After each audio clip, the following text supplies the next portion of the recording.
Bună, dragilor, și bine ați venit la o nouă citire. Dacă titlul te-a atras, înseamnă că ai aici cu siguranță un mesaj pentru tine. Îți mulțumesc pentru că mă urmărești, îți mulțumesc pentru că mi-ești alături. Dacă vrei și tu astfel de citire, te invit oricând, cu drag, doar pe aplicația de tarot și astrologie, Cristina Zurba, disponibilă atât pe iPhone cât și pe Android. Hai să vedem așadar mesaje, ce trebuie să știi. Hai să vedem. Pentru tine, pentru casă, în curând, în viitor, ce nu știi pe neașteptate și ce o să te mire.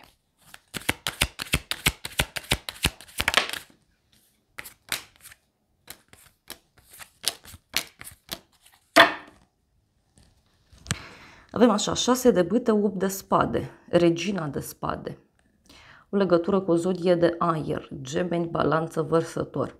Eu ce mai văd aici e faptul că, nu știu, gândești prea mult, da? Văd o persoană mai izolată, o persoană care nu prea comunică și care gândește prea mult. Însă, acest blocaj, da, această mică mare obsesie se sfârșește, pentru că, uite, avem victoria. Vine o persoană care te salvează, vine o persoană care te ajută, vine o persoană care te, știu eu, care ți este alături, care te determină să urci, care te ajută să evoluezi. Mai poate să fie și o bucurie foarte mare pe care o ai. Unii e ca și cum sunt stresați aici, în legătură cu o victorie, în legătură cu un eveniment, cu un răspuns pozitiv. Și asta e ok, da? E ok pentru că, uite, totuși aceste gânduri se risipesc. Apoi, hai să vedem pentru tine, avem 5-ul de bâte, da? Pentru tine, uite, văd un moment în care te agiți aici, fie în legătură cu o situație, fie în legătură cu o persoană. Poate pentru unii dintre voi să fie și o perioadă în care aveți mai multe lucruri de făcut și atunci sunteți mai agitați. Pe de altă parte, văd și o oarecare concurență pe care o poți avea, fie în dragoste, fie la muncă, fie în familia ta. Uite, mai pot fi certuri, mai pot fi discuții în contradictoriu. Dar în alte cazuri eu simt că și această agitație, această neînțelegere e pe cale să se sfârșească. Bun. Hai să vedem despre ce este vorba. Ce e cu 5-ul de bâte? Ok, avem sfârșitul și cadoul. Aici, pentru tine, uite, e clar că această luptă, această agitație se sfârșește într-un moment surpriză. Ceva se închide brusc. Poate să fie și o surpriză plăcută pe care o ai în acest moment. Poate avea legătură, uite, cu o persoană nouă, o relație nouă care se arată în fața ta. Și aici avem câinele. Deci o persoană tăcută, o persoană izolată. Poate, știu eu, să fie și faptul că după așteptarea care ai fost pus, după munca pe care ai depus-o, văd aici totuși o oarecare rezolvare. Posibil și un prieten să aibă un rol important în toată povestea asta. Pentru casa ta avem 10 de bâte, foarte multă oboseală, da? Văd foarte multă epuizare aici. Poate să fie și o perioadă în care ai enorm de multe lucruri de făcut, ai o presiune foarte mare asupra ta. Poate să fie și o perioadă în care ești foarte prins cu tot felul de activități, fie pentru casa ta, fie unii pur și simplu ați obosit să duceți ceva greu în spate. E ca și cum partenerul nu se ocupă de ceva și vă ocupați voi. Sau familia nu se ocupă de ceva anume și pune pe spatele vostru. Dar, totuși, fiind un 10, eu mă gândesc că mai e puțin și se finalizează povestea asta. Ei, avem aici inamicul și dorința. Da, poate e o perioadă în care, uite, ești supărat că nu apuci să te relaxezi, nu apuci să te simți bine, nu apuci să te bucuri de tot ceea ce ai. Dar poate să fie și că te simți epuizat pentru că lucrurile poate nu se desfășoară așa cum îți dorești.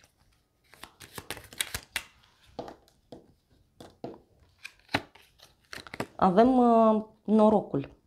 Da? Deci, poate aici discutăm și despre niște bani, da? Sau poate discutăm despre un noroc pe care îl ai fix atunci când te aștepți mai puțin. Poate să fie un noroc care, uite, poate avea legătură și cu acest sacrificiu.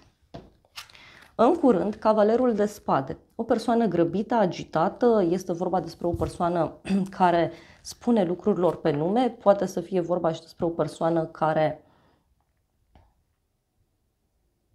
merge într-o anumită direcție. Cavalerul de spade, m-aș gândi eu că reprezintă aici, uite, și o persoană mai agitată, mai dură, Da? Și avem văduva. Poate să fie o femeie mai matură, da? O femeie care nu mai are nimic ce pierde și atunci spune lucrurilor pe nume.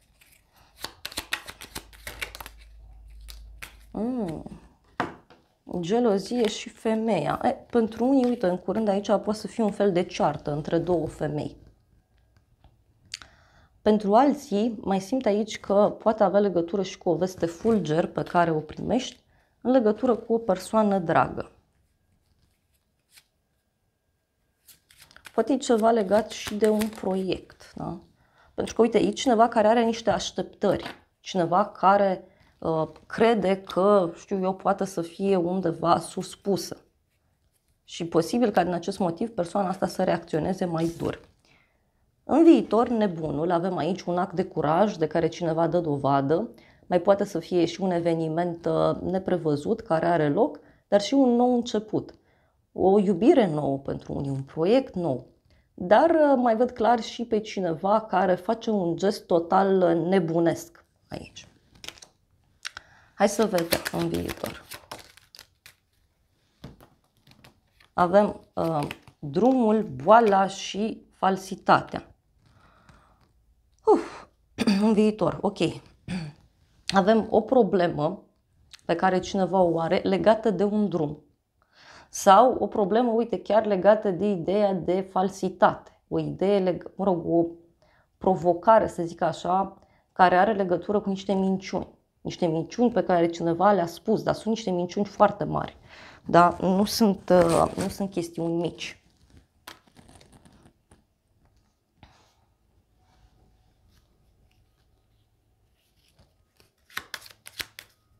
Poate e cineva care are o problemă cu o mașină sau o problemă, uite, care ține de o călătorie. Și avem o bucurie neașteptată pentru tine aici. Văd clar un personaj care nu vede lucrurile foarte clar. Știu, e o persoană foarte imatură, o persoană care nu joacă după anumite reguli. E cineva care sparge tipare, sparge ziduri. Da? Cineva, uite, care are aici o problemă, undeva la un drum.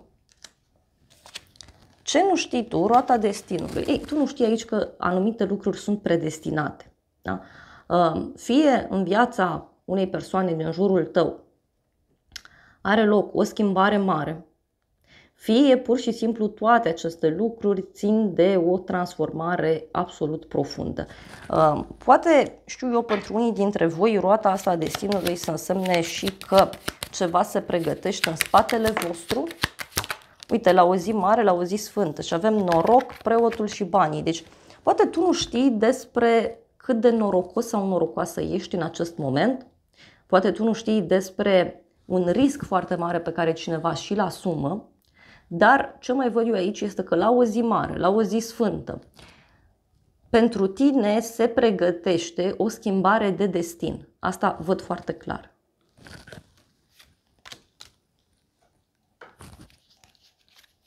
Mai vreau un mesaj.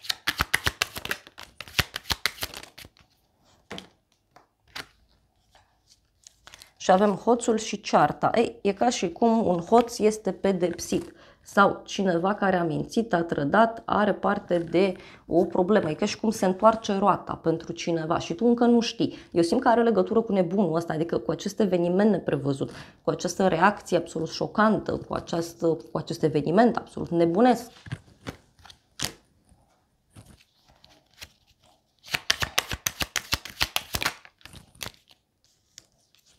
Bărbatul. Și uite, e ceva legat de un bărbat. Toată povestea asta. Ia să vedem noi ce spune tarotul meu. Ce nu știi tu? Da. Avem o veste onorabilă pe care o primești de la un bărbat matur în legătură cu ideea de relație sau în legătură cu o colaborare. Poate e cineva care riscă și care ia o hotărâre pentru liniștea sa. Și uite, avem aici o petrecere. O zi de naștere. Ce nu știi tu? Uite, cineva și încearcă norocul.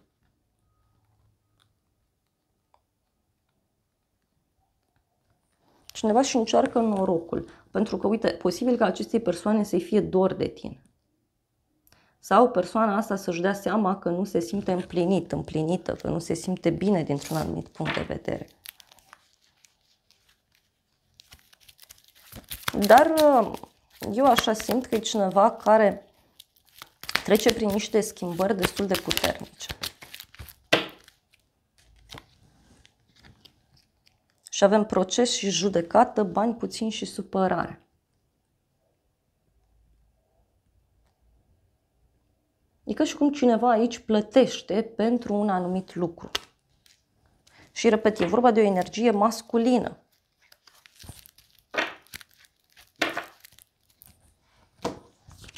Pe neașteptate, justiția, o legătură cu zodia balanță, pe neașteptate o veste pe care o primești, fie legată de acte, fie legată în general de partea juridică, pe neașteptate de asemenea văd și o decizie importantă pe care tu o vei lua, dar și pe cineva care face dreptate, sau poate să fie și că se face dreptate într-o situație, că avem și roata destinului aici. Ia să vedem noi despre ce este vorba, pe neașteptate. Pierdere, da? Cineva decide, nu știu, să piardă ceva, să renunțe la ceva. Poate avea legătură, uite, și cu o haină de stat. Și avem, din nou, judecata. O persoană care are probleme cu legea. Sau poate să fie cineva care e dispus să piardă ceva anume. Cineva, repet, care are niște probleme cu banii, posibil. Sau poate să fie ca un fel de amendă pe care cineva o ia. Sau cineva plătește o amendă din punct de vedere energetic. Mai vreau un mesaj. Da, aici, pe neașteptate, e ca și cum deja intră alte forțe în scenă. Da? Discutăm despre niște forțe foarte puternice din punct de vedere energetic. Poate avea legătură, uite, pentru cei mai mulți dintre voi, cu ideea aceasta de acte.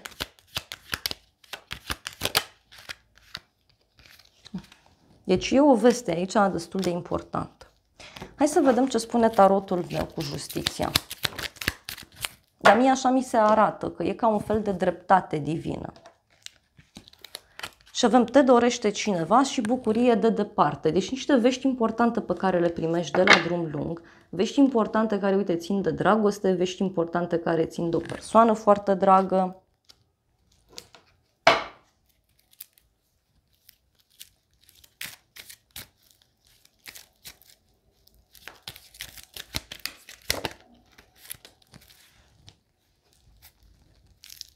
Petrecere, amiciție.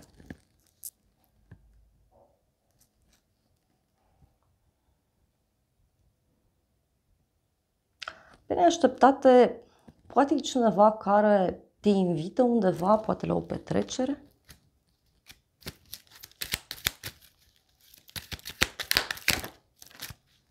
Și avem și o bucurie mică. Uite.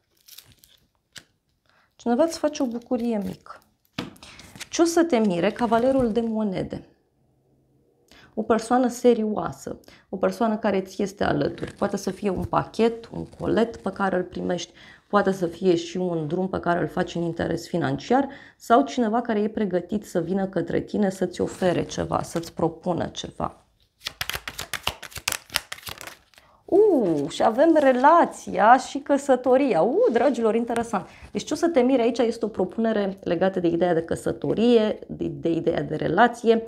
Ce o să te mire, uite, are legătură și cu o propunere pe care o primești și care are legătură cu o căsătorie sau poate chiar cu o colaborare, pur și simplu. Dar este o persoană verticală, este o persoană serioasă.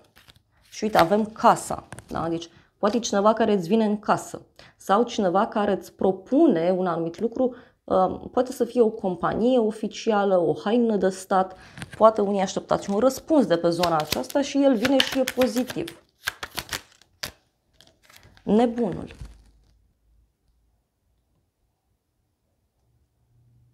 Ce o să te mire? un copil, un nou început, o persoană nouă. Doar că e un nou început, din ce văd eu aici, mult mai stabil. Probabil aceste evenimente pe care eu le văd și asupra cărora nu prea poți să ai control, pur și simplu elimină din viața ta tot ceea ce nu este benefic și ți se deschide o altă cale, mult mai bună, mult mai serioasă, mult mai sigură. Da? Pentru că, uite, văd niște vești importante, vești oficiale sau vești de la o haină de stat sau o persoană extrem de serioasă, că avem militarul, adică omul ăsta tot ce spune, aia face, are un program foarte bine pus la punct, este o persoană parolistă, adică dacă a spus că este într-un loc, acolo va fi, la ora respectivă. Hai să vedem ce spune tarotul meu, cu ce o să te mire pe tine. Și avem realizarea dorințelor. Cu o persoană vicleană și surpriză. Deci e cineva care își dorește aici foarte, foarte mult un anumit lucru și e posibil să aveți legătură cu o persoană mai inteligentă, o persoană care știe foarte bine să negocieze, știe foarte bine să se apropie de tine, știe foarte, foarte bine cum anume să pună lucrurile în mișcare. Da? Și avem aici și o surpriză foarte mare.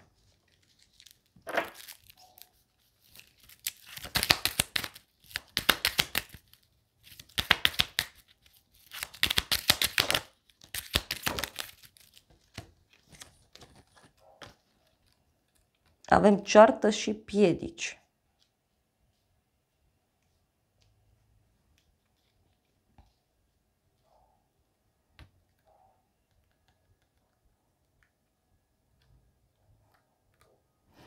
Poate are legătură cu o ceartă, cu niște piedici care au fost puse. Deci e o veste bună aici, care apare, doar că e și cu gelozie în egală măsură.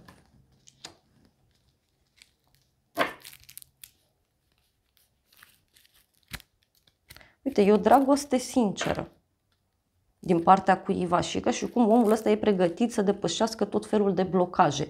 E pregătit să treacă peste anumite tipare.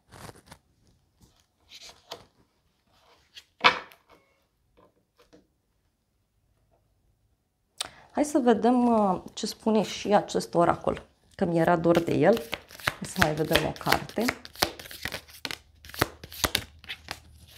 Avem focul, deci ceva ce se întâmplă rapid, avem pasiune, emoții puternice, iubire pasională sau ură, da? Deci aici e ceva foarte intens, da?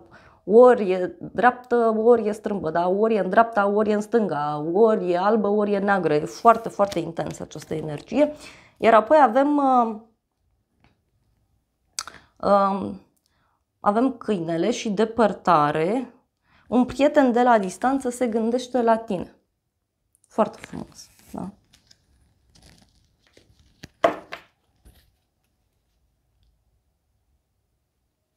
Avem niște secrete ascunse, avem craniul. Interesant.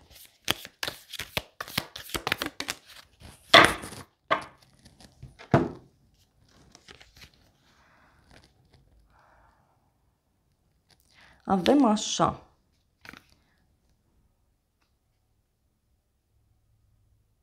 E o situație care cumva trebuie aici echilibrată. Da? E ceva care necesită răbdare și avem și a face ceva riscant, da? A ieși din tipare.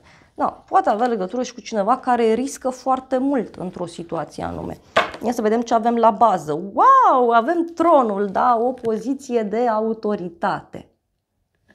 Eu așa cred că aceste evenimente care apar pot schimba foarte mult cursul lucrurilor. Acest nebun a venit aici cu fericire, soarele și a te simți bine. Interesant. Vreau un ultim mesaj din acest oracol. Da, avem aici o inimă frântă și o persoană maniacă. Deci cineva care pur și simplu e gata să facă tot felul de lucruri nebunești, cineva care e gata să rupă orice, să facă orice, doar pentru fericirea sa. Interesant. Na, dragilor, acestea au fost previziunile de această dată. Eu vă mulțumesc pentru prezență, vă îmbrățișez cu drag. Sper din suflet să vă fie de folos aceste informații și să ne revedem cu bine și data viitoare. Eu vă doresc să aveți parte de o zi sau de o seară cât mai frumoasă.